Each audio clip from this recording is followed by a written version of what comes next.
শাকিব খানকে জন্মদিনের শুভেচ্ছা জানিয়ে কিংবা বার্থডে উইশ করে চরম সমালোচনার মুখে ঢালিউড কুইন অপু বিশ্বাস।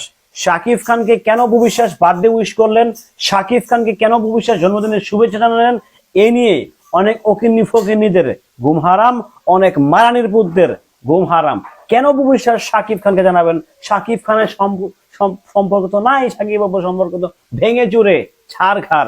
সো ছাগলের বাচ্চাদেরকে বলছি, সরকার হইলে হোক সমস্যা নাই, কিন্তু শাকিব খানের সঙ্গে অপু বিশ্বাসের 72টা সিনেমা, এটা রেকর্ড, এটা বাংলাদেশের ইতিহাসের রেকর্ড। তো সেই জায়গা থেকে হলেও সে বার্থডে উইশ করেছে, আর তার সন্তানের বাবা তো বোকাচোদা গুলা।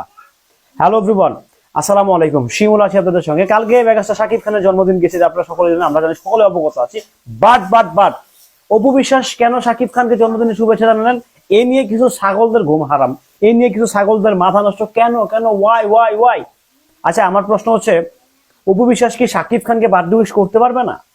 অপু বিশ্বাস কি শাকিব খানকে জন্মদিনের শুভেচ্ছা জানাতে পারবে না? As a husband, age a প্রেমিক, এজ এ বাচ্চার বাবা, এজ এ কলিগ, তার কি জানানোর রাইট নাই? তার কি সেই অ্যাক্সেসটা নাই, নাকি সেই অ্যাক্সেসটা তারা দেশ নাই? আমি বুঝলাম না আসলে, আমার মাথায় ঢুকে না, আমার দেমাগে খেলে না কেন আসলে। এই জন্যই তোদেরকে বলা হয় রাস্তাঘাটের টোকাই, তোরা বংশ পরম্পরায় রাস্তাঘাটের টোকাই, তোরা থেকেই যাবি। তোদের নামটা আমি নিতে জানি, এরা কারা নিশ্চয়ই, যারা অপু বিশ্বাসের ফ্যান ফলোয়ার আছেন তারা খুব ভালো করে জানেন এরা আসলে কারা। সমালোচনা করার কিছু নাই তো, গিলতে পারোস না, হজম করতে পারোস না। একটা কথা মনে রাখবি, অপু বিশ্বাস উনি এই জায়গাটায় আজকে দাঁড়িয়ে ওনার যোগ্যতায়, ওনার হ্যাডমে, তোমাদের হ্যাডম নাই, তোমরা দেখাতে পারতেছো না, তোমাদের ব্যর্থতা। এটা তোমাদের দুর্বলতা, এটা তো অপু বিশ্বাসের দুর্বলতা নয়। অপু বিশ্বাস বদবদ করে সামনের দিকে ধাবিত হচ্ছে। দেখেন দিনকে দিন সে জোয়ান হচ্ছে, ইয়াং হচ্ছে, তাকে দেখে মনে হচ্ছে ওয়াও, কিছু একটা। সো তার ধারের পাশেও কেউ যেতে পারবে না, তার আশেপাশেও কেউ কখনো যাওয়ার ছিল না, যেতে পারবেও না। আর অপু বিশ্বাস কিন্তু একদিনে জন্ম হয় নাই। অপু বিশ্বাসকে অনেক কষ্ট করে, অনেক স্ট্রাগল করে, তিলকে তাল করে উনি আস্তে আস্তে কিন্তু হাঁটি পা করে সামনের দিকে ধাপিত হয়েছে।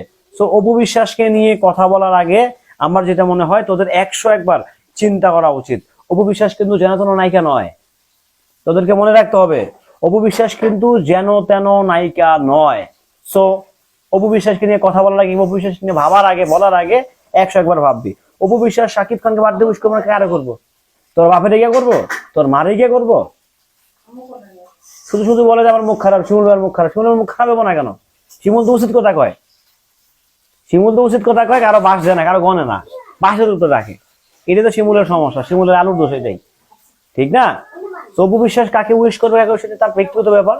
বাট আমার যেটা মনে হয়, শাকিব খানকে উইশ করার তার সে অধিকার আছে, কারণ তার বাচ্চার বাবা, সে as a colleague, as a husband, as a প্রেমিক, যাই বলেন না কেন, এজ এ শুভাকাঙ্ক্ষী, সবকিছু মিলে অপু বিশ্বাসের ফুল অ্যাক্সেসটাই শাকিব খানের প্রতি আছে।